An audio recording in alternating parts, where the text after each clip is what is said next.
नमस्कार साथियों, बंटी क्लासेस में आप सभी का स्वागत है। तो आज हम 903 पेपर के इम्पोर्टेंट क्वेश्चन आंसर देखेंगे। आपकी सब्जेक्ट नाम है शिक्षा में समावेशी एवं जेंडर मुद्दे, एमपी डीएलएड सेकेंड ईयर वालों की क्लास रहेगी। ये इम्पोर्टेंट क्वेश्चन आंसर की बात करेंगे।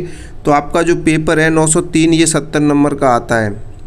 इसमें पास होने के लिए आपको 40% लाने होंगे, यानी 28 अंक लाने होंगे 70 में से, और समय आपको 3 घंटे का मिलता है इस पेपर के लिए। ठीक है, तो 903 पेपर के इम्पोर्टेंट क्वेश्चन आंसर देखेंगे। तो जितने बच्चे पहली बार देख रहे हैं क्लास को लाइक कर देना और चैनल को सब्सक्राइब जरूर कर देना। ठीक है, तो चलिए क्वेश्चन स्टार्ट करते हैं। सबसे पहला जो क्वेश्चन हमारा वो कह रहा है मनोसामाजिक रूप से भिन्न बालक हैं।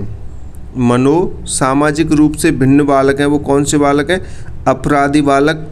तो उसका राइट आंसर क्या हो जाएगा? सी ऑप्शन सही हो जाएगा। ठीक है, अपराधी बालक। और क्यों है ये थोड़ी व्याख्या सहित समझेंगे। हमने इसमें व्याख्या भी दे रखी है, यदि लिखने के लिए बोलता है तो आप इसे लिख सकते हैं। ठीक है, तो मनोसामाजिक समस्या का संबंध व्यवहार और समाज से होता है। अपराधी बालक समाज के नियमों के विरुद्ध कार्य करता है, इसीलिए यह मनोसामाजिक रूप से भिन्न माना जाता है।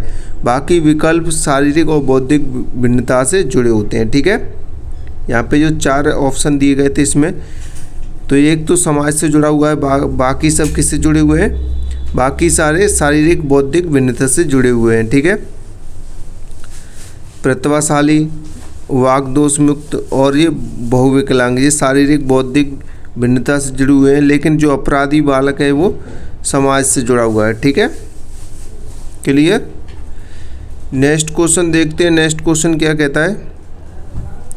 प्रतिभाशाली बालक की बुद्धि लब्धि होती है, यानी आईक्यू लेवल होता है प्रतिभाशाली बालक का, तो कितना होता है? 110 से अधिक होता है प्रतिभाशाली बालक का। ठीक है, व्याख्या सहित समझेंगे। जिस बच्चे का आईक्यू सामान्य से काफ़ी अधिक होता है उसे प्रतिभाशाली कहा जाता है। यानी सामान्य लगभग 100 के करीब होता है, 100 से अधिक होता है, यानी आमतौर पर 110 या उससे अधिक आईक्यू लेवल वाले बच्चे हैं वो तेज समझ वाले होते हैं, इसलिए उन्हें प्रतिभाशाली बच्चा कहा जाता है, प्रतिभाशाली बालक कहा जाता है। ठीक है, उदाहरण के तौर पर आप देख सकते हैं जो बच्चा जल्दी सीखता है, कठिन सवाल हल कर लेता है, उसे प्रतिभाशाली बालक माना जाता है। ठीक है, चलिए नेक्स्ट देखते हैं।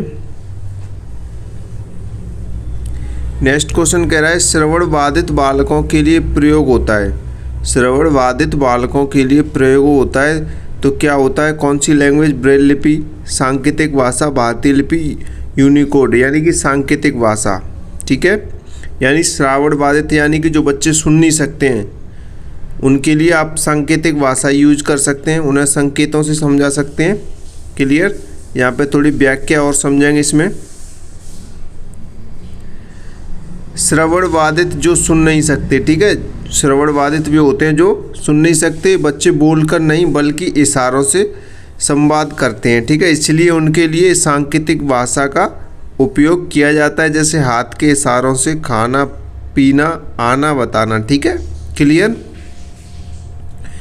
नेक्स्ट क्वेश्चन देखें। नेक्स्ट क्वेश्चन कह रहा है पाठ्य पुस्तकों में अधिकार आधारित उपागम का पालन करना चाहिए। पाठ्य पुस्तकों में अधिकार आधारित उपागम का पालन करना चाहिए, कथन किसने दिया था? तो ये कथन यूनेस्को ने दिया था। इसका राइट आंसर सी हो जाएगा, यूनेस्को। ठीक है, व्याख्या समझेंगे लिखने के लिए यदि प्रश्न आता है तो।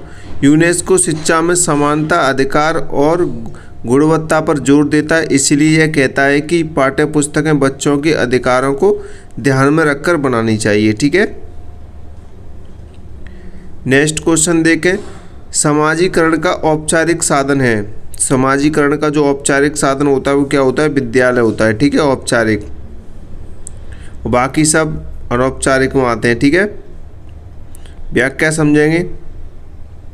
समाजीकरण के 2 प्रकार होते हैं, अनौपचारिक यानी परिवार मित्र वगैरह आते हैं, औपचारिक में यानी विद्यालय वगैरह। औपचारिक यानी जिसमें नियम के अनुसार चला जाता है, अनौपचारिक यानी कि अपनी मनमर्जी से उसमें कोई नियम लागू नहीं होता है। ठीक है, तो परिवार में आप कैसे भी रह सकते हैं, कुछ भी कर सकते हैं, लेकिन विद्यालय के अंदर आपको नियमों का पालन करना पड़ेगा, उसी हिसाब से आपको सीखना पड़ेगा। जैसे विद्यालय में नियम, अनुशासन और शिक्षा के माध्यम से समाज के अनुसार व्यवहार सिखाया जाता है। ठीक है, क्लियर। उदाहरण के तौर पे ये देख सकते हैं आप, स्कूल में समय पर आना, नियमों का पालन करना, समूह में काम करना। ठीक है, तो यहाँ पे हमने आपको छोटे छोटे क्वेश्चन बताए थे, आवासादा वाले, बहु विकल्प वाले। ठीक है, तो यहाँ पे हम आपको रिक्त स्थान वालों की बात करेंगे। तो रिक्त स्थान वाले भी क्वेश्चन आपसे पूछे जाते हैं। ठीक है, तो भारतीय पुनर्वास परिषद की स्थापना सन में हुई थी, तो कौन से सन में हुई थी? 1992 में हुई थी। भारतीय पुनर्वास परिषद की स्थापना कब हुई थी? 1992 में हुई थी। तो चलिए यहाँ पे थोड़ी सी डिटेल में इसे अच्छे से देख सकते हैं, इसकी व्याख्या सहित, और उदाहरण भी देख लेंगे 1992 का। भारतीय पुनर्वास परिषद की स्थापना 1992 में हुई थी। यह संस्था विशेष आवश्यकता वाले बच्चे, जैसे दिव्यांग हो गए, जो विशेष बच्चे होते हैं उनके लिए शिक्षकों और प्रशिक्षण की व्यवस्था करती है। विशेष शिक्षक यानी स्पेशल एजुकेटर की ट्रेनिंग आरसीआई के नियमों से होती है। ठीक है, भारतीय पुनर्वास परिषद के नियमों से होती है। विशेष शिक्षकों की, जो विशेष शिक्षक होते हैं उनकी ट्रेनिंग किसके अनुसार होती है? भारतीय पुनर्वास परिषद के अनुसार होती है। इसकी स्थापना कब हुई थी? 1992 में हुई थी। ठीक है, और मैं आपको बता दूं, जो बच्चे तैयारी को बेहतर करना चाहते हैं तो वो बंटी क्लासेस के नोट्स परचेस कर लें। नंबर नोट कर लें, 72 40 28 72 81। ठीक है, आप इस नंबर पे व्हाट्सएप मैसेज कर सकते हैं, इंपॉर्टेंट क्वेश्चन आंसर ले सकते हैं, अपनी तैयारी को बेहतर कर सकते हैं। क्लासेस तो टाइम में आती हैं, थोड़ा टाइम भी लगता है क्योंकि हम बनाते हैं, रिकॉर्ड करते हैं, बहुत समय लग जाता है, लेकिन आपको नोट्स एक ही बार मिल जाएंगे सारी विषयों के। तो आप नोट्स पहले से पढ़ लो। ठीक है, आप नोट्स पढ़ लोगे तो ज़्यादा बेटर रहेगा। नोट्स के साथ आपको और भी बहुत कुछ मिल जाएगा, क्योंकि आपके पास ये लास्ट साल है, तो लास्ट ईयर है, तो इसमें आपको अच्छे से स्कोर करना है, अच्छा परसेंटेज बनाना है, नहीं तो आपको बाद में फ्यूचर में पछताना पड़ सकता है। ठीक है, तो अच्छी तैयारी के लिए अच्छे नोट्स जरूर ले लेना, जितना हो सकता है उतना पढ़ लो, कम समय आपके पास। तो नेक्स्ट क्वेश्चन कह रहा है, कम श्रवण बाधित बच्चों की श्रवण बाधिता होती है, डिसेबल होती है, यानी कि डेसिबल होती है। तो जो कम श्रवण बाधित होते हैं, जो बच्चे कम सुनते हैं, उनकी जो श्रवण बाधिता, यानी कम श्रवण बाधिता वाले बच्चे की जो श्रवण बाधिता होती है वो कितनी होती है, कितनी डेसिबल होती है? वो 26 से 40 डेसिबल होती है। ठीक है, 26 से 40 डेसिबल होती है। यहाँ व्याख्या सहित समझेंगे। श्रवण बाधित को डेसिबल में मापा जाता है। श्रवण बाधिता को किस में मापा जाता है? डेसिबल में मापा जाता है श्रवण बाधिता को। ठीक है, यानी 26 से 40 डेसिबल, यानी कि हल्की यानी हल्की श्रवण बाधिता, यानी कम श्रवण बाधिता। ठीक है, ऐसे बच्चे जो धीमी आवाज़ सुनने में परेशानी महसूस करते हैं लेकिन तेज आवाज़ सुन सकते हैं। ठीक है, क्लियर, उन्हें क्या बोलते हैं? कम श्रवण बाधिता बोलते हैं। श्रवण बाधिता को कैसे नापा जाता है? डेसिबल में नापा जाता है। ठीक है, नेक्स्ट क्वेश्चन देखे, ब्रेल लिपि खाली जगह बिंदुओं पर आधारित होती है। तो ब्रेल लिपि कितने बिंदुओं पर आधारित होती है? 6 बिंदुओं पर आधारित होती है ब्रेल लिपि। ठीक है, व्याख्या समझेंगे। ब्रेल लिपि में 6 बिंदुओं का एक सेल होता है, जिनके अलग अलग संयोजन से अक्षर बनते हैं। नेत्रहीन व्यक्ति उंगलियों से उन बिंदुओं को छूकर पढ़ते हैं। ठीक है, नेक्स्ट क्वेश्चन देखते हैं। नेक्स्ट क्वेश्चन क्या कह रहा है? शब्द खाली जगह स्त्री पुरुष की विभिन्न गतिविधियों से संबंधित है। तो लिंग जो शब्द लिंग स्त्री और पुरुष की विभिन्न गतिविधियों से क्या है? संबंधित है। जैसे व्याख्या सहित समझेंगे, यहाँ पे उदाहरण भी देखेंगे। ठीक है, लिंग शब्द स्त्री और पुरुष से संबंधित होता है। जो लिंग शब्द होता है वो स्त्री और पुरुष से संबंधित होता है, उनके कार्यों भूमिकाओं को दर्शाता है। जैसे लड़का पुरुषलिंग और लड़की स्त्रीलिंग। ठीक है, नेक्स्ट क्वेश्चन देखते हैं। नेक्स्ट क्वेश्चन क्या कह रहा है? नेक्स्ट क्वेश्चन कह रहा है, स्पर्श विधि द्वारा खाली जगह बच्चों को शिक्षा दी जाती है। तो स्पर्श विधि द्वारा बच्चों को शिक्षा दी जाती है। तो कौन से बच्चों को दी जाती है? वो दृष्टिबाधित बच्चों को दी जाती है। ठीक है, इसमें क्या आएगा? खाली जगह में दृष्टिबाधित आएगा, क्योंकि जो बच्चे कैसे होते हैं, बच्चे जो देख नहीं सकते हैं, तो उनको कौन सी विधि से शिक्षा दी जाती है? स्पर्श विधि से। ठीक है, स्पर्श यानी छूकर, यानी नेत्रहीन बच्चों को जो शिक्षा दी जाती है वो स्पर्श विधि से दी जाती है। यानी कि यहाँ व्याख्या सहित समझेंगे। जो बच्चे देख नहीं सकते दृष्टिबाधित, उन्हें स्पर्श के माध्यम से सिखाया जाता है, यानी स्पर्श यानी टच के माध्यम से, ठीक है, आप छूकर उसे सिखाते हैं। ब्रेल लिपि पढ़ना, उभरे हुए नक्शे छूकर समझाना, ठीक है, क्लियर। नेक्स्ट क्वेश्चन देखें, एक वाक्य में उत्तर दीजिए, लेकिन हमने यहाँ पे विस्तार से लिख रखा है, ठीक है। आपको एक वाक्य में उत्तर देना हो तो आप दे सकते हैं। क्वेश्चन पूछा जाता है आपसे, एक वाक्य में 5 प्रश्न आएंगे कि एक वाक्य में उत्तर दीजिए। तो समावेशी शिक्षा व्यवस्था की अवधारणा किस दृष्टिकोण पर आधारित होती है?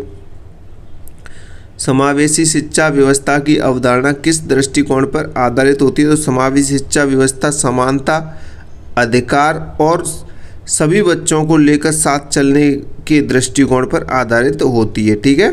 तो आप लिख सकते हैं समावेशी शिक्षा व्यवस्था की अवधारणा समानता दृष्टिकोण पर आधारित होती है, समानता, अधिकार और दृष्टिकोण पर आधारित होती है, ऐसे आप लिख सकते हैं, ठीक है। एक वाक्य में सेम टू सेम थोड़ा सा अंदर कर देना। अगर आपसे अच्छे से लिखने को पूछ रहा है 2 नंबर का 3 नंबर का, तो आप उसे अच्छे से लिखिएगा। फिर देखिए, समावेशी शिक्षा का मतलब कि हर बच्चा, चाहे वह सामान्य हो, दिव्यांग हो, एक ही स्कूल और कक्षा में पढ़े, इसमें किसी के साथ कोई भी भेदभाव नहीं किया जाता है, ठीक है। समावेशी शिक्षा में यानी सबको एक साथ बिठाकर शिक्षा दी जाती है, चाहे कोई अमीर हो, गरीब हो, दिव्यांग हो, कैसा भी बच्चा हो, सामान्य बच्चा हो, सभी बच्चों को एक ही कक्षा में एक साथ बैठाकर जो शिक्षा दी जाती है उसे समावेशी शिक्षा कहते हैं, ठीक है। समावेशी से रिलेटेड क्वेश्चन आपसे पूछा जाता है तो ध्यान रखें इतना, ठीक है। अगर किसी बच्चे को सुनने में दिक्कत है तो उसे अलग स्कूल भेजने के बजाय उसी कक्षा में बैठाकर सांकेतिक भाषा या सहायक साधनों से पढ़ाया जा सकता है। ये आपकी हो जाएगी समावेशी शिक्षा, ठीक है। नेक्स्ट क्वेश्चन कह रहा है आपका, डेवर समिति की स्थापना कब हुई? तो डेवर समिति की स्थापना 1960 में हुई थी, ऐसे आप लिख सकते हैं एक वाक्य में, ठीक है। थोड़ा 2 नंबर से पूछे तो आप ये लिख सकते हैं, यह समिति अनुसूचित जनजाति बच्चों की शिक्षा और उनके विकास की समस्याओं का अध्ययन करने के लिए बनाई गई थी। इस समिति ने सुझाव दिया कि जनजातीय क्षेत्रों में अलग से शिक्षा की व्यवस्था और सुविधाएं बढ़ाई जाएं, ठीक है। इम्पोर्टेंट क्वेश्चन भैया, कई बार पूछा गया है, डिस्फेजिया क्या है? तो डिस्फेजिया एक भाषा संबंधी विकार है जिसमें व्यक्ति को बोलने और दूसरों की भाषा समझने में क्या आती है? कठिनाई आती है, ठीक है। डिस्फेजिया क्या है? डिस्फेजिया एक भाषा संबंधी एक विकार है जिसमें व्यक्ति को बोलने और दूसरों की भाषा समझने में क्या आती है? कठिनाई आती है, ठीक है। थोड़ा और सरल तरीके से यहाँ पे आप इसे समझेंगे। इस समस्या में बच्चे या व्यक्ति सही शब्द नहीं बोल पाते हैं या दूसरे की बात समझने में परेशानी होती है क्योंकि दिमाग भाषा को ठीक से प्रोसेस नहीं कर पाता है, ठीक है। उदाहरण के तौर पर आप यहाँ पे देख सकते हैं, बच्चा पानी की जगह गलत शब्द बोल देता है, किसी की बात समझने में उससे ज़्यादा समय लग जाता है, ठीक है। नेक्स्ट क्वेश्चन देखें। नेक्स्ट क्वेश्चन कह रहा है बाल विवाह से क्या आशय है? बाल विवाह, तो बाल विवाह से क्या आशय है आपको बताना है एक वाक्य में। तो कम उम्र में बाल विवाह करना, कम उम्र में विवाह करना बाल विवाह कहलाता है, यानी कानून जो उम्र बनाई उससे पहले आप विवाह करते हैं तो उसे बाल विवाह कहते हैं, ठीक है। कम उम्र में विवाह करना बाल विवाह कहलाता है। जैसे यहाँ पे कानून, जो भारतीय कानून है उनके अकॉर्डिंग जो उम्र रखी गई है, लड़की की 18 वर्ष है और लड़के की 21 वर्ष रखी गई है। इसमें कम उम्र में शादी करना गलत और कानूनी अपराध होता है, ठीक है। यहाँ पे देख सकते हैं 14-15 साल की लड़की की शादी कर देना बाल विवाह होता है, ठीक है, क्लियर। तो अभी तक आपने इस क्लास को लाइक नहीं किया है तो लाइक करो भाई, लाइक तो आपके आ ही नहीं रहे, लाइक करो भाई यार, और चैनल को सब्सक्राइब करो, ठीक है। और क्वेश्चन को आपको समझते हुए आंसर लिखना है, ठीक है। क्वेश्चन को समझते हुए चलना है और आंसर आपको अच्छे से लिखना है, मिस्टेक नहीं करनी है, ठीक है। पितृसत्तात्मक व्यवस्था का एक दोष लिखिए। पितृसत्तात्मक व्यवस्था का एक दोष लिखना है आपको। तो यहाँ पे आप लिख सकते हैं पितृसत्तात्मक व्यवस्था में महिलाओं को समान अधिकार नहीं मिलता है, ठीक है। पितृसत्तात्मक जो व्यवस्था होती है उसमें जो आपके घर परिवार की जो महिला होती है उनको समान अधिकार नहीं मिलता है, जिससे यहाँ पे थोड़ा विस्तार से समझेंगे।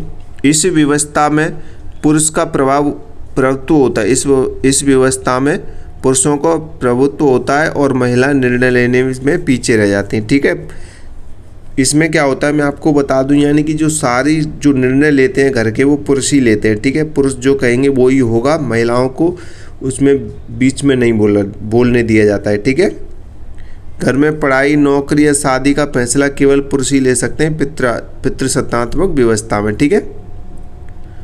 नेक्स्ट देखते हैं। नेक्स्ट क्वेश्चन कह रहा है पितृसत्ता का अर्थ बताइए। अब पितृसत्ता का अर्थ आपको बताना है। पितृसत्ता वह सामाजिक व्यवस्था है जिसमें पुरुषों का परिवार और समाज पर अधिक अधिकार और नियंत्रण होता है, ठीक है। यानी कि जहाँ पे पुरुष ही निर्णय ले सकता है, जो काम करना है पुरुष ही करेगा, ठीक है। पुरुष ने कह दिया तो वही होगा, महिलाओं का इसमें कोई रोल नहीं होता है, ठीक है। महिलाओं को बोलने का अधिकार नहीं दिया जाता है इसमें। तो यहाँ पे आप इसे समझेंगे, इसमें पुरुष यानी पिता पति हो सकता है, मुख्य निर्णय लेने वाले होते हैं और महिलाओं की भूमिका सीमित रहती है, ठीक है। घर का मुखिया पिता होता है और वही आर्थिक व सामाजिक फैसले लेता है, ठीक है। घर में जो भी हो वो पिता या पति आपके फैसले लेगा, ठीक है। नेक्स्ट क्वेश्चन कह रहा है अपवर्जन के 2 कारण लिखिए। अपवर्जन के 2 कारण लिखने, तो चलिए बताते हैं अपवर्जन के 2 कारण। यहाँ पे अपवर्जन का जो पहला कारण है गरीबी, दूसरा आपका भेदभाव जाति, लिंग, धर्म आदि के आधार पर कैसे भी भेदभाव किया जा सकता है। अपवर्जन का मतलब है किसी व्यक्ति या समूह को समाज की मुख्य सुविधाओं से दूर रखना, ठीक है। अपवर्जन का मतलब क्या होता है कि किसी व्यक्ति को समाज या समूह से अलग रखना, ठीक है। उदाहरण देख सकते हैं, गरीब बच्चों को स्कूल ना भेजना, लड़कियों को पढ़ाई से रोकना, जाति के कारण किसी को अवसर ना देना, ठीक है। जाति भेदभाव करना। क्लियर। नेक्स्ट क्वेश्चन देखते हैं। नेक्स्ट क्वेश्चन क्या कह रहा है। नेक्स्ट क्वेश्चन कह रहा है गामक दिव्यांग बालक किसे कहते हैं। गामक दिव्यांग बालक किसे कहते हैं। जिन बच्चों को शरीर के अंगों को चलाने फिराने में कठिनाई होती है उन्हें गामक दिव्यांग बालक कहते हैं। अच्छे से समझना है, गामक दिव्यांग बालक कौन होते हैं। जिन बच्चों को शरीर के अंगों को चलाने फिराने में क्या होती है, कठिनाई होती है, उन्हें गामक दिव्यांग बालक कहते हैं। जो बच्चे अपने शरीर के अंगों को इधर उधर डुला नहीं सकते हैं, फिरा नहीं सकते हैं, यानी मूवमेंट नहीं करा सकते हैं, ठीक है, हिला नहीं सकते, उन्हें क्या कहते हैं, गामक दिव्यांग बालक कहते हैं, ठीक है। जैसे उनके यहाँ पे आप और अच्छे समझेंगे विस्तार से। इन बच्चों को चलने दौड़ने बैठने या हाथ पैर चलाने में समस्या होती है, ठीक है। ऐसे बच्चों को गामक दिव्यांग बालक कहते हैं। जैसे उदाहरण के तौर पर आप देख सकते हैं, जैसे कि व्हील चेयर चलने वाला बच्चा, पोलियो से प्रभावित होने वाला बच्चा, हाथ पैर से कमज़ोर बच्चा, ठीक है। ये उदाहरण के तौर पर आप लिख सकते हैं। क्लास को लाइक करो भाई और नोट्स परचेस कर लो भाई। मैं तो आपसे यही कहूँगा, नोट्स के लिए नंबर नोट कर लो 72 40 28 72 81।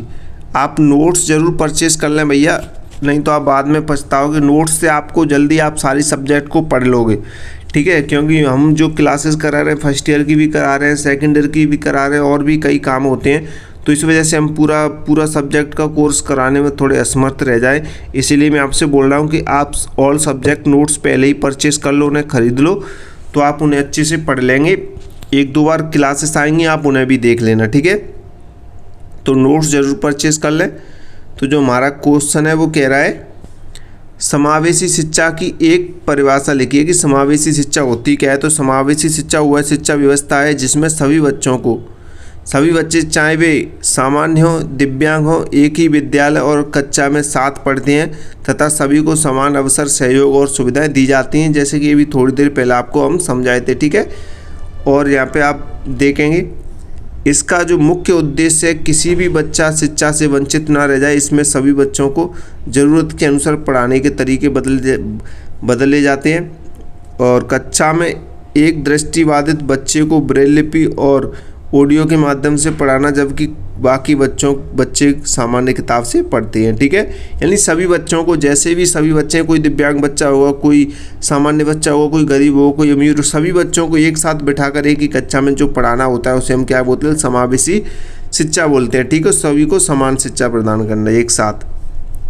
नेक्स्ट क्वेश्चन कह रहा है वंचित बालक का अर्थ बताइए। वंचित बालक का अर्थ आपको बताना, यानी वंचित बालक वे बालक होते हैं जिसे शिक्षा, संसाधन, अवसर या सामाजिक सुविधाओं से किसी कारणवश वंचित रखा गया हो। ठीक है, विस्तार से समझें, उदाहरण भी समझेंगे।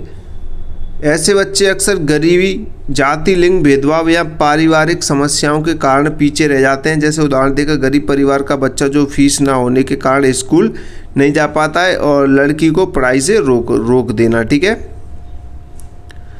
नेक्स्ट क्वेश्चन कह रहा है, नेक्स्ट क्वेश्चन देखेंगे। भारतीय पुनर्वास परिषद यानी RCI के 2 उद्देश्य लिखिए। भारतीय पुनर्वास परिषद यानी RCI के 2 उद्देश्य आपको लिखने हैं। तो यहाँ पे आप देख सकते हैं 2 उद्देश्य, दिव्यांग व्यक्तियों के लिए प्रशिक्षित शिक्षक और प्रशिक्षक तैयार करना, और पुनर्वास यानी शिक्षा और प्रशिक्षण की गुणवत्ता को बनाए रखना और नियंत्रित करना। ठीक है, ये आप 2 उद्देश्य लिख सकते हैं RCI के। और यहाँ पे थोड़ा और अच्छे से समझ सकते हैं RCI को। RCI का काम है कि जो लोग दिव्यांग बच्चों को पढ़ाते हैं उन्हें सही प्रशिक्षण दिया जाए और उनकी योग्यता का स्तर अच्छा बना रहे। ठीक है, यानी कि जो बच्चे दिव्यांग होते हैं, अंधे होते हैं, जो बच्चे दिव्यांग बालकों को जो टीचर होते हैं ना, जो शिक्षक होते हैं, उनको ट्रेनिंग कौन देता है? RCI देता है। ठीक है, कि वो बच्चों को अच्छे से पढ़ा सकें जो दिव्यांग बच्चे हैं। ठीक है, स्पेशल एजुकेटर को विशेष प्रशिक्षण देना ताकि वे दिव्यांग बच्चों को सही तरीके से पढ़ा सकें। ठीक है, क्लियर। नेक्स्ट क्वेश्चन कह रहा है, दृष्टिबाधित बालकों के प्रति शिक्षक के उत्तरदायित्व लिखिए। दृष्टिबाधित बालकों के प्रति शिक्षक के उत्तरदायित्व लिखिए, यानी शिक्षक के प्रमुख जो उत्तरदायित्व है वो यहाँ पे दिए गए हैं। चलिए आपको इनको समझना है। सबसे पहले ब्रेल लिपि का उपयोग करना, यानी ताकि बच्चे पढ़ लिख सकें। ठीक है, ब्रेल लिपि का उपयोग करके बच्चे पढ़ लिख सकें। ऑडियो सामग्री का उपयोग करना, यानी जैसे रिकॉर्डिंग, जिससे वे सुनकर सीख सकें। ठीक है, स्पर्श आधारित शिक्षण, यानी उभरे हुए नक्शे या चार्ट का आदि का उपयोग करके बच्चे जो अंधे बच्चे हैं वो टच करके उसे पढ़ सकें। ठीक है, सुरक्षित और अनुकूल वातावरण देना, यानी कक्षा में बाधाएं ना होनी चाहिए। ठीक है, क्लियर। और यहाँ पे आप इसे समझेंगे 5वां पॉइंट, धैर्य और सहानुभूति रखना, यानी बच्चे को समय देकर समझाना। ठीक है, और शिक्षक पाठ को रिकॉर्ड करके बच्चे को सुनते हैं या ब्रेल लिपि किताब देते हैं। क्लियर।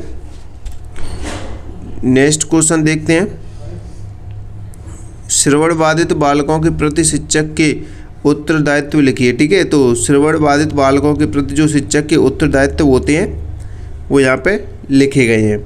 जैसे कि सांकेतिक भाषा, यानी कि सांकेतिक भाषा का उपयोग करना, स्पष्ट और धीरे बोलना ताकि बच्चा होठ पढ़ सके। ठीक है, और चित्र, चार्ट, वीडियो का उपयोग करना, हेयरिंग एंड जैसे उपकरणों का भी उपयोग करवाना और बच्चे को सामने बैठाना। ठीक है, क्लियर। तो आप ये लिख सकते हैं, शिक्षक हाथ के इशारों और चित्रों की मदद से पढ़ाते हैं। ठीक है, और नेक्स्ट जो इम्पोर्टेंट है वो आप देख सकते हैं यहाँ पे, जो इम्पोर्टेंट है कई बार पूछा गया है, आप इसे देख सकते हैं। डिस्ग्राफिया के लक्षण लिखिए। डिस्ग्राफिया इम्पोर्टेंट है, जो कई बार आपसे पूछा गया है। ठीक है, तो डिस्ग्राफिया को आपको अच्छे से समझना है, ये कई बार पूछा गया है, 1 नंबर में, 2 नंबर में।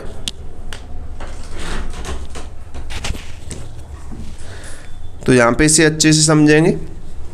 तो यहाँ पे डिस्ग्राफिया के प्रमुख लक्षण देखेंगे। डिस्ग्राफिया यानी लिखने से संबंधित होता है। ठीक है, जो डिस्ग्राफिया होता है वो किससे संबंधित होता है? लिखने से संबंधित होता है। तो डिस्ग्राफिया के जो लक्षण हैं वो यहाँ पे लिखे हुए हैं। लिखावट, यानी कि हैंड राइटिंग जो बहुत खराब और अस्पष्ट होती है। ठीक है, लिखावट यानी कि बहुत खराब और अस्पष्ट होती है, समझ नहीं आती आप जो लिख रहे हैं। शब्दों की स्पेलिंग बार बार गलत होती है, लिखने में बहुत समय लगता है। अक्षरों का आकार और दूरी सही नहीं होती। ठीक है, एक शब्द यहाँ लिख दिया, फिर एक शब्द यहाँ लिख दिया, फिर एक शब्द यहाँ लिख दिया, तो इनमें क्या है, आप दूरी सही नहीं दे रहे, यानी कि आप बराबर लिखेंगे तो ज़्यादा बेटर रहेगा। तो ये डिस्ग्राफिया के लक्षण हैं और इसे समझे अच्छे से। अक्षरों का आकार और दूरी सही नहीं रहती है, लिखते समय हाथ में दर्द या थकान महसूस होती है, तो ये डिस्ग्राफिया के लक्षण है। ठीक है, यह एक सीखने की समस्या है जिसमें बच्चा सही तरीके से लिख नहीं पाता है। ठीक है, डिस्ग्राफिया बच्चा भारत को हर बार अलग गलत तरीके से लिखता है। ठीक है, नेक्स्ट क्वेश्चन देखते हैं। डिस्ग्राफिया पढ़ा था हम आपने, अभी डिसलेक्सिया पढ़ेंगे। डिसलेक्सिया किसे कहते हैं, इसके कारण लिखिए। तो डिसलेक्सिया एक सीखने की समस्या है जिसमें बच्चे को पढ़ने, लिखने और शब्द पहचानने में कठिनाई होती है। ठीक है, डिसलेक्सिया में तो इसके जो कारण है वो यहाँ पे देखेंगे। मस्तिष्क के विकास में अंतर, आनुवंशिक कारण यानी कि परिवार में पहले से होना, और भाषा समझने की कमजोरी और ध्वनियों को पहचानने में कठिनाई, ठीक है। और इसका यहाँ पे विस्तार देखें, इसमें बच्चा अक्षरों और शब्दों को उल्टा पुल्टा पढ़ता है, ठीक है, जैसे डॉग को गॉड पढ़ना या बैट को टैब पढ़ना, ठीक है। नेक्स्ट क्वेश्चन देखते हैं। नेक्स्ट क्वेश्चन क्या कह रहा है, वैदिक काल में लैंगिक अनुभव बताइए। वैदिक काल में लैंगिक अनुभव बताना है तो वैदिक काल में लैंगिक अनुभव बताएंगे। वैदिक काल में स्त्री और पुरुष को लगभग समान अधिकार प्राप्त थे और समाज दोनों का सम्मान किया जाता है, ठीक है। समाज में दोनों का सम्मान किया जाता है, यानी कि वैदिक काल में स्त्री और पुरुष को लगभग समान अधिकार प्राप्त थे और समाज में दोनों का सम्मान किया जाता था, ठीक है। वैदिक काल की बात हो रही है। यहाँ पे इसे थोड़ा पॉइंट के माध्यम से और समझा। महिलाओं को शिक्षा का अधिकार था, वे यज्ञ धार्मिक कार्यों में भाग लेती थी, उन्हें विवाह में अपनी पसंद का अधिकार था, यानी स्वयंवर होता था उनका, समाज में उनका सम्मान था, ठीक है। वैदिक काल की बात है जी। उदाहरण तौर पे देखेंगे आप, जैसे गार्गी और मैत्री जैसी विदुषी महिलाएं शिक्षा और ज्ञान में आगे थीं। निष्कर्ष, वैदिक काल में लैंगिक समानता अधिक थी, ठीक है। वैदिक काल में ज़्यादा भेदभाव नहीं किया जाता था। अब हम देखते हैं ब्रिटिश काल की बात देखते हैं। ब्रिटिश काल में क्या था, ब्रिटिश काल में लैंगिक अनुभव बताइए, ठीक है। तो ब्रिटिश काल में महिलाओं की स्थिति कमज़ोर थी। जो ब्रिटिश काल था उसमें महिलाओं की स्थिति कैसी थी, कमज़ोर थी, लेकिन सुधार आंदोलनों के कारण धीरे धीरे सुधार हुआ, ठीक है। जो सुधार आंदोलन चलाए गए थे उनके कारण फिर बाद में धीरे धीरे सुधार हुआ, ठीक है, ब्रिटिश काल में लैंगिक के आधार पे। फिर उसके बाद यहाँ पे आप पॉइंट के माध्यम से समझ सकते हैं, महिलाओं को शिक्षा कम मिलती थी। ब्रिटिश काल में बाल विवाह और सती प्रथा जैसी बुराइयाँ थीं। सुधारकों ने महिलाओं के अधिकारों के लिए काम किया था, ठीक है। उदाहरण देख सकते हैं, राजा राम मोहन राय ने सती प्रथा का विरोध किया। ईश्वर चंद्र विद्यासागर ने विधवा विवाह का समर्थन किया, ठीक है। नेक्स्ट क्वेश्चन देखते हैं। नेक्स्ट क्वेश्चन कह रहा है, अपवर्जन के नकारात्मक प्रभाव लिखिए। अपवर्जन के नकारात्मक प्रभाव, तो देखते हैं मुख्य प्रभाव जो अपवर्जन के होते हैं वो कौन कौन से हैं।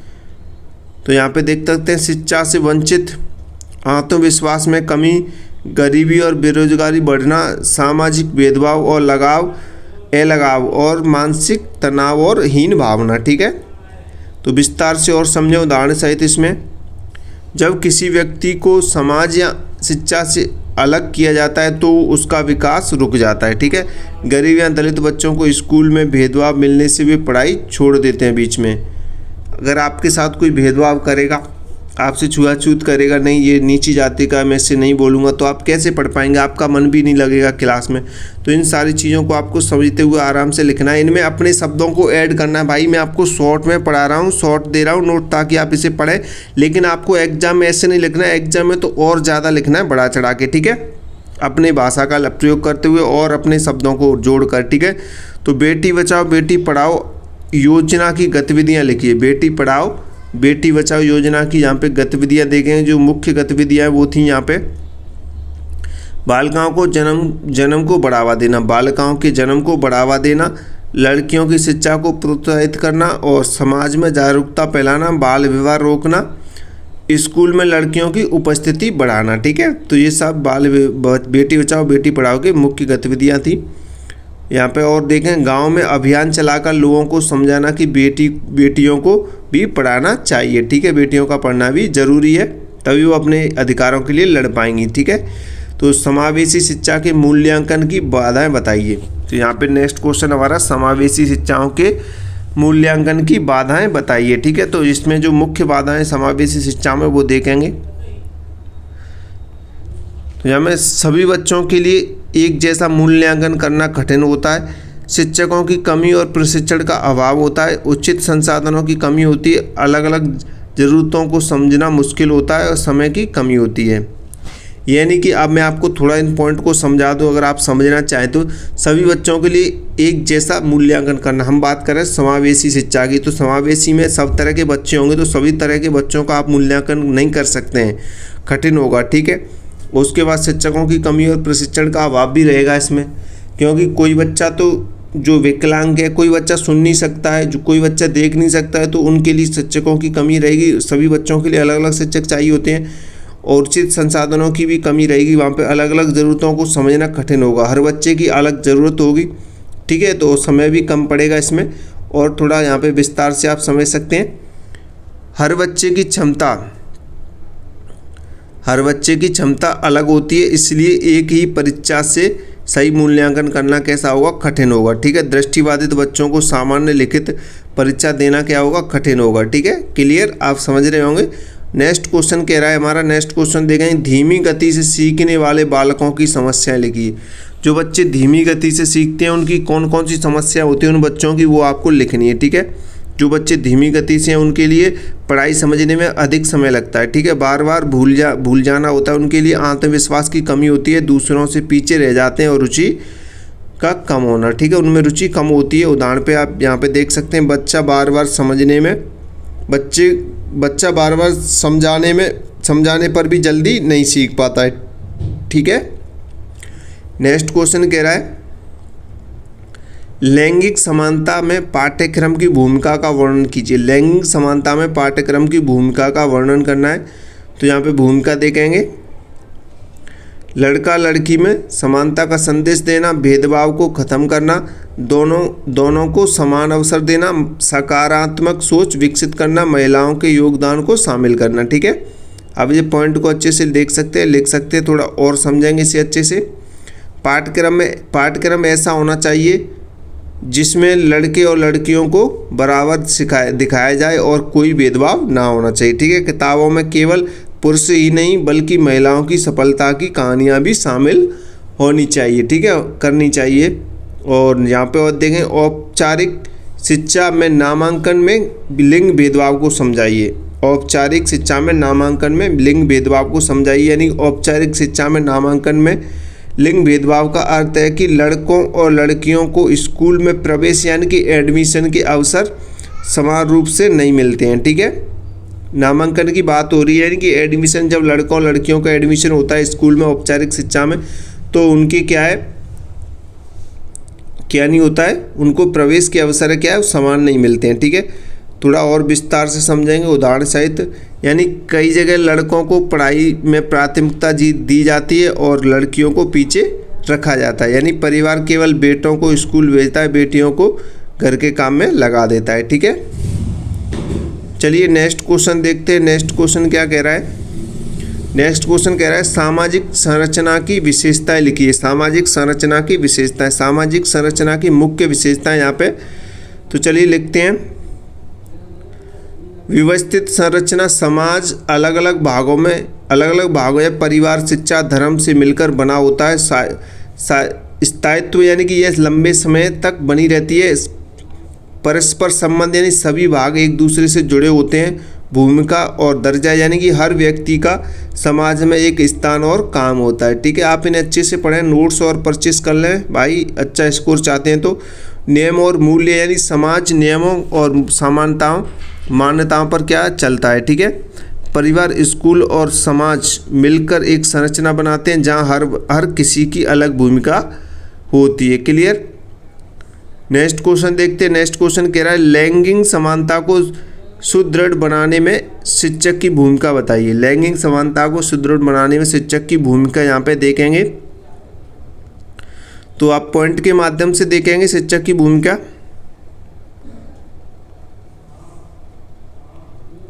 लड़का लड़की में भेदभाव ना करना, दोनों को समान अवसर देना, सकारात्मक सोच विकसित करना, लैंगिक समानता पर जागरूक फैलाना और पाठ्य पुस्तकों में समानता का संदेश देना, ठीक है। आप ऐसे पॉइंट के माध्यम से सीखेंगे और अपने पॉइंट भी जोड़ के आएंगे, एग्जाम में क्वेश्चन पूछता है तो, ठीक है। कक्षा में खेल, पढ़ाई और गतिविधियों में लड़कियों को भी बराबर भाग लेने का मौका देना चाहिए, ठीक है। नेक्स्ट क्वेश्चन देखते हैं भाई। नोट्स परचेस कर लो, मैं आपसे फिर बोल रहा हूँ, नोट्स परचेस कर लो भाई। एक बार और नंबर नोट लिखा देता हूँ, मैं करा देता हूँ। 7240287281। ये हमारा व्हाट्सअप नंबर है, आप इस नंबर पे व्हाट्सअप मैसेज करके नोट्स परचेज कर लो, इम्पोर्टेंट क्वेश्चन आंसर, ठीक है। आप उन्हें पढ़ें अच्छे से, ताकि आप क्या है, मैं आपको बता दूं, नोट्स आप पढ़ोगे तो ज़्यादा सही रहेगा, क्योंकि क्लास में थोड़ा टाइम भी लगेगा। तो नोट्स आप पहले पढ़ लोगे, परचेस कर लोगे, एक साथ आपको सारी विषयों के नोट्स मिल जाएंगे, तो आप उन्हें पहले ही पढ़ लोगे, ठीक है। समय से पहले ही पढ़ लेना तो ज़्यादा बेटर रहेगा, ठीक है। तो नेक्स्ट क्वेश्चन हमारा जो कह रहा था, दृष्टिबाधित बालकों के लिए अधिगम सामग्री की सूची बनाकर वर्णन कीजिए। जो दृष्टिबाधित बालक होते हैं उनके लिए अधिगम यानी सीखने की सामग्री की सूची बनानी है और उसके बारे में लिखना है, ठीक है। तो अधिगम सामग्री यहाँ पे ये है बच्चों की जो, तो यहाँ पे ब्रेल लिपि की पुस्तकें यानी पढ़ने के लिए होती हैं, ब्रेल लिपि की पुस्तक, ऑडियो सामग्री यानी रिकॉर्डिंग सुनकर सिखाने के लिए होती हैं, सीखने के लिए, स्पष्ट आधारित चार्ट या नक्शे छूकर समझने के लिए होते हैं, और टॉकिंग बुक या सॉफ्टवेयर डिजिटल माध्यम से सीखने के लिए होते हैं, ठीक है। सहायक उपकरण जैसे छड़ी या चलने फिरने में मदद करते हैं, ठीक है, क्लियर। और इन साधनों से दृष्टिबाधित बच्चा बिना देखे आसानी से सीख सकते हैं। ब्रेल लिपि किताब छूकर पढ़ता है और ऑडियो से पाठ सुनता है, ठीक है। तो आप ये ब्रेल लिपि जो उन बच्चों के लिए जो देख नहीं सकते हैं, ठीक है। ये सामग्री कौन से बच्चों के लिए, जो दृष्टिबाधित बच्चे होते हैं, जो देख नहीं सकते यानी अंधे बच्चे होते हैं, ठीक है। नेक्स्ट क्वेश्चन देखें। नेक्स्ट क्वेश्चन कह रहा है, विशेष आवश्यकता वाले बालकों के कार्यात्मक आकलन के प्रकार बताइए। जो विशेष आवश्यकता वाले बच्चे होते हैं उनके कार्यात्मक आकलन के प्रकार आपको बताने, ठीक है। तो चलिए यहाँ पे उनके प्रकार देखते हैं। शैक्षणिक आकलन यानी कि पढ़ाई का स्तर जानना, व्यवहारिक आकलन यानी व्यवहार और आदतें समझना, सामाजिक आकलन यानी समाज में घुलने मिलने की क्षमता, और शारीरिक आकलन यानी शारीरिक क्षमता का परीक्षण, और मनोवैज्ञानिक आकलन यानी मानसिक स्थिति और IQ लेवल, ठीक है। उदाहरण के तौर पर आप देख सकते हैं, बच्चे की पढ़ाई, व्यवहार और शारीरिक स्थिति को देखकर उसकी ज़रूरतें समझना, क्लियर। नेक्स्ट क्वेश्चन देखें। नेक्स्ट क्वेश्चन कह रहा है, पुरुषत्व के सकारात्मक पक्षों का वर्णन कीजिए। पुरुषत्व के सकारात्मक पक्षों का वर्णन करना है, ठीक है। पुरुषत्व यानी कि सकारात्मक अर्थ ऐसे गुण जो व्यक्ति को जिम्मेदार, सहायक और सम्मान देने वाला बनाते हैं, ठीक है। इसके जो मुख्य सकारात्मक पक्ष हैं वो यहाँ पे देखेंगे। मुख्य सकारात्मक पक्ष यानी जिम्मेदारी, यानी पुरुष अपने परिवार और समाज के प्रति जिम्मेदारी निभाता है, ठीक है। उसके बाद आप देखते हैं साहस और आत्मविश्वास, यानी कि कठिन परिस्थितियों में भी डटकर सामना करता है, ठीक है।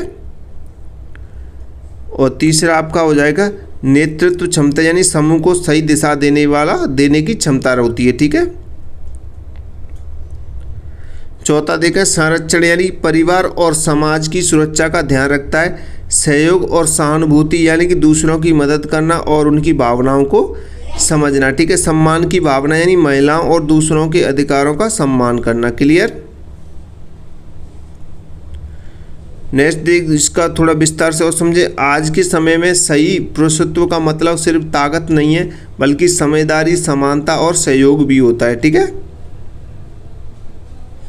जैसे उदाहरण के लिए आप देख सकते हैं, घर के काम में पत्नी बहन की मदद करना, लड़कियों को बराबर सम्मान देना, कठिन समय में परिवार का सहारा बनना, ठीक है।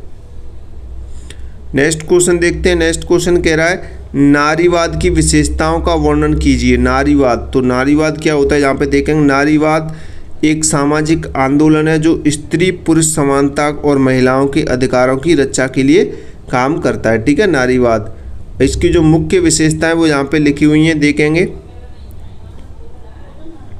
समानता यानी कि महिलाओं को पुरुषों के बराबर अधिकार मिलने चाहिए। अधिकारों की रक्षा यानी शिक्षा, नौकरी और स्वतंत्रता के अधिकार।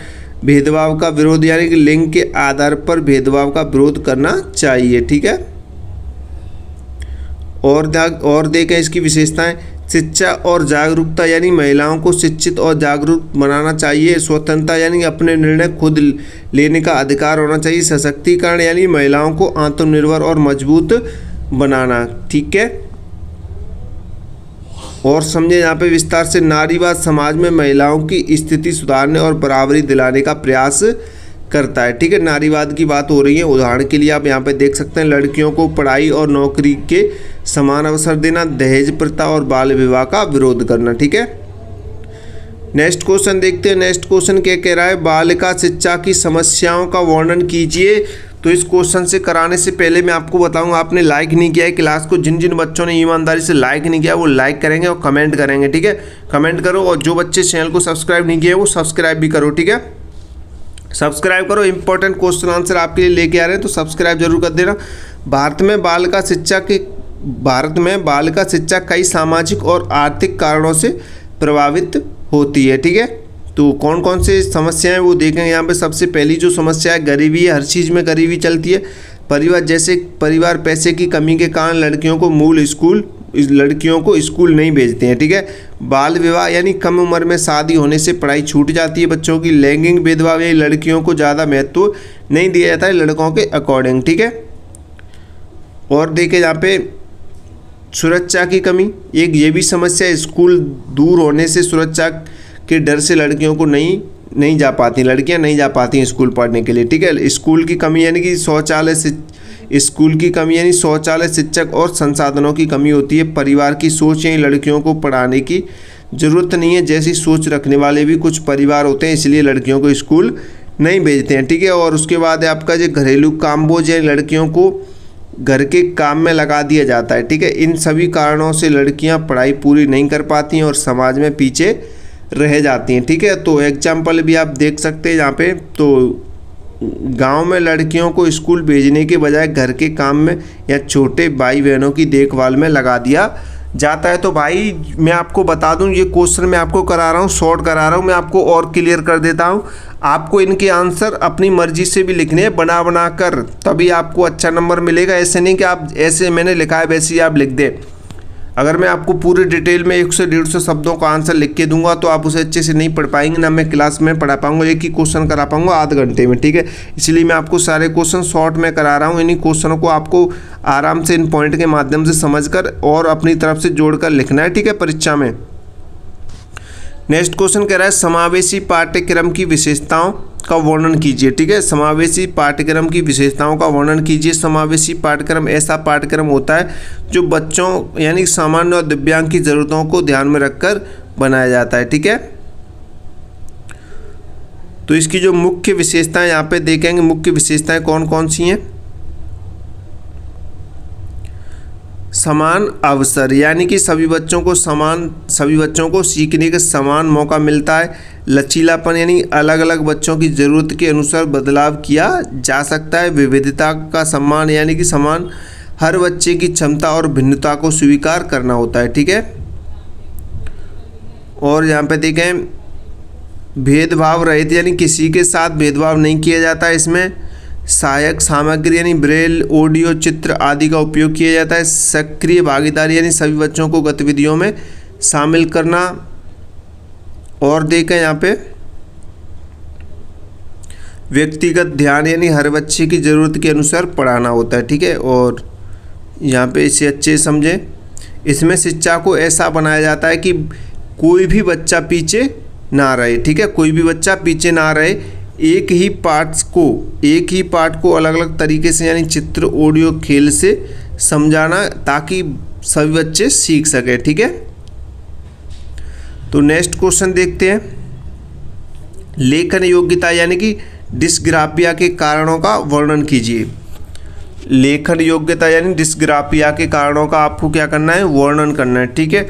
तो लेखन योग्यता डिस्ग्राफिया समझें पहले, फिर उसके मुख्य कारण समझेंगे।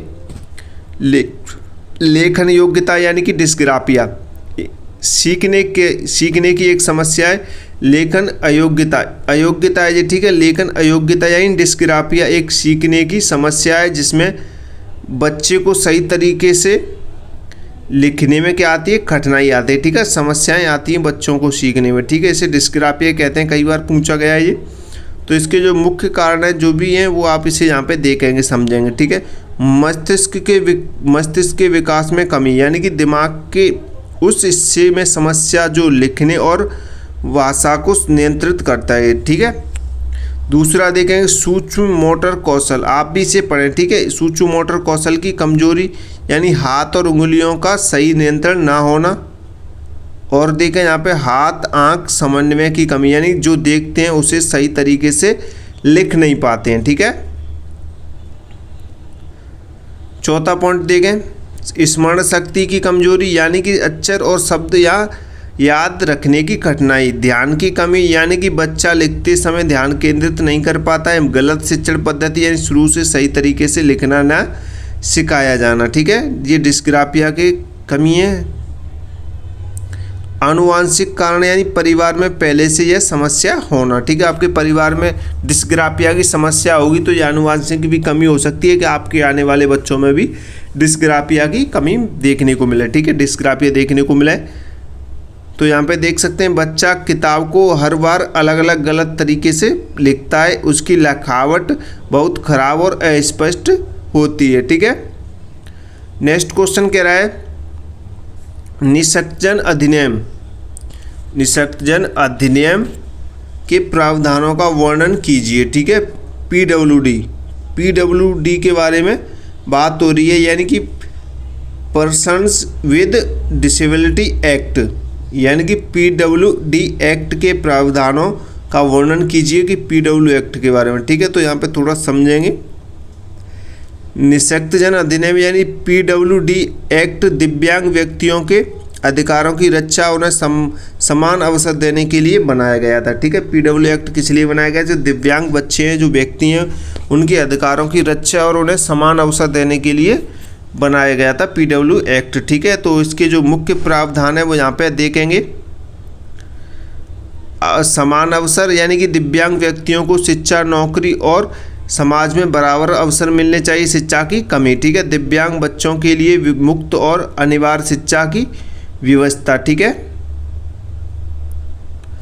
नेक्स्ट देखते हैं रोजगार में आरक्षण यानी सरकारी नौकरियों में दिव्यांगों के लिए आरक्षण। भेदभाव का निषेध यानी कि किसी भी क्षेत्र में भेदभाव नहीं किया जाएगा। सुलभ वातावरण यानी कि सार्वजनिक स्थानों, स्कूल, बस, भवन को दिव्यांगों के लिए आसान बनाना, ठीक है।